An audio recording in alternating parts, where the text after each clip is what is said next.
My 9-day journey started from Incheon International Airport, South Korea. I flew for 3 hours over the sky of Chinese territory, Dalian, Jinzhou,内蒙古, and then landed at Genghis Khan International Airport in the capital of Mongolia, Ulaanbaatar. My local friend came to wait 1 hour in advance to pick me up in the city center. The distance typically takes at least 50 kilometers, and if you take a taxi, it will cost you around $20 to $30. Foods and drinks. We stopped by a convenience store, just 25.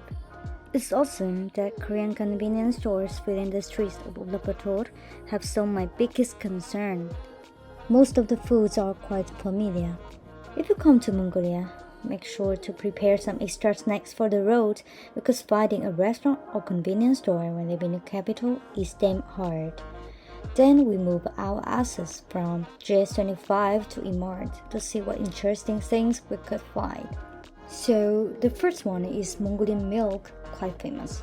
But you should only try it when you return, unless you want a stomachache interrupt your journey. And these are the two brands that my local friend usually recommends. While this one can last for 2 days, that one can last for 7 days.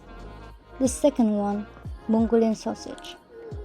Mongolia is the kingdom of all kinds of meat, so every type of meat is supposed to be delicious. 现在看吧，这儿也不怎么贵，就只有那个好吃，还是全部都好吃呀？大部分好吃吧，我没有吃过所有的。There is a small fact. Pork in Mongolia is the most expensive meat, while goat meat is as cheap as can be, basically because they have to import what they don't have at a high quality. And here's one of the things my friend wants to recommend for those who enjoy cooking.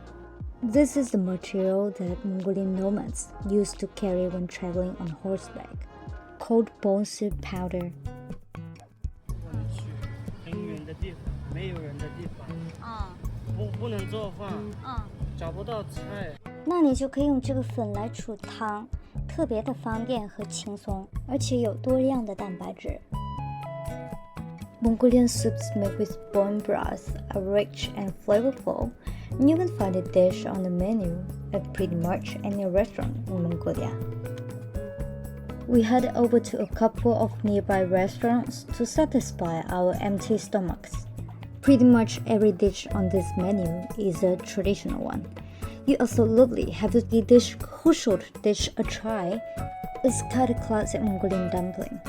It's a marinated beef inside with a crispy, salty coating on the outside. Totally soft, super easy to dig into, and best of all, it tastes amazing. After we had our fill, my buddy and I finally kicked off our adventure. I quickly decided to throw away the detailed plan I had carefully made a month earlier. This is because, honestly, I just couldn't resist my friend's sincere offer. I'll take you to where the native Mongolians go to chill every weekend, blah blah blah. And what was originally the last stop on my list quickly became my first. Terech. Terech is like a paradise for nature lovers. And I was so in love with this place that as our departure date got closer, I still returned here one more time. The distance from the capital to Terech is roughly 70 to 100 kilometers, depending on the specific location you are heading to in Terech. Residents of the capital frequently head out here for camping every weekend, because 2 days is just the perfect amount of time to relax in a place like Terech, where you can enjoy a wide range of outdoor activities. You can go karaoke singing, have fun at a water park, enjoy BBQ, even relax in a sauna at the resort. Alternatively, you can bring your camping equipment and pitch a tent. I'll show you on the 8th day of the journey. In fact, there are 2 other camping spots, such as Khushdan National Park in the opposite direction from the capital. Or, then you might have to travel around 300 to 400 kilometers to find another place to explore. After snapping numerous photos at the heart of Terech, Stretcher began leading me to meet the person I've been extremely looking forward to, Genghis Khan. It's been a goal of mine for a while now to lay my eyes on that world-famous solid statue of Genghis Khan. To be honest, this 40-meter tall statue was super colossal in my mind. Genghis Khan sits proudly on the horseback. Below is a fortress that represents European architecture. Actually, the statue is really massive, but the interior inside isn't as fancy and grand as I had pictured. The staircase is just wide enough for only one person to go up and down, and the elevator can hold just four. It seems that Mongolian people don't really place a high value on what they consider unnecessary. No need fancy designs, just enough comfort is okay. This simplification doesn't just apply to the realm of design. In the upcoming episodes, I will show you how this is very evident in the nomadic way of life. Now look down there. You see the concrete slab for Mongolian nomadic tents, commonly referred to as gir. In this tourist area, they always pre-install these concrete slabs for assembling gears during the winter. These concrete slabs have to keep the floor dry when it snows. In rural nomadic communities, gears don't have those concrete slabs. Because Mongolians usually disassemble and relocate the gears about every 2 months to move to other grasslands with more abundant ecological resources for better livestock raising. I've once wondered how nomadic soldiers could conquer both the east and the west from 14th century onwards.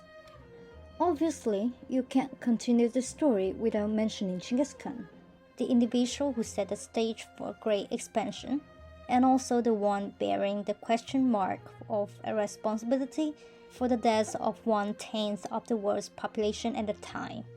Genghis Khan, hero or villain?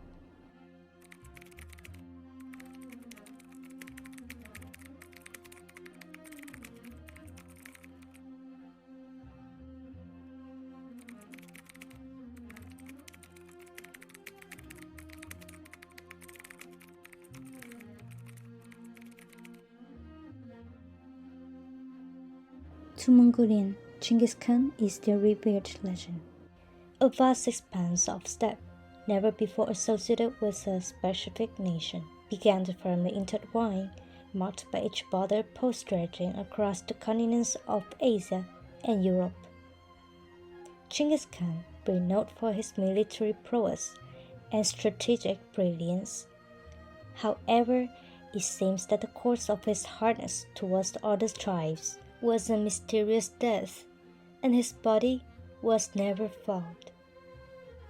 Nobody could locate Genghis Khan's tomb.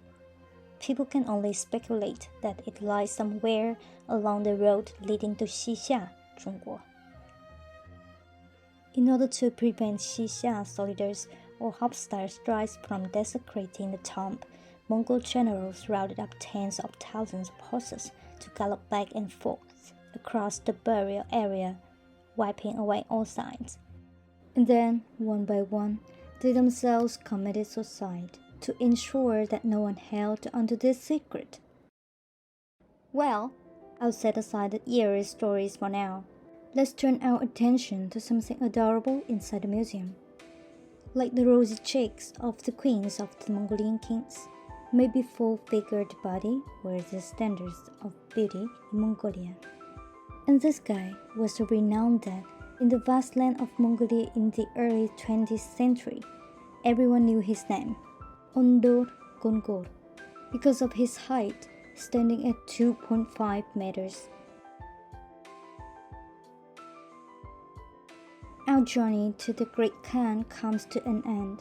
Today holds great significance for me as well because 看你记不记得今天几月几号呀？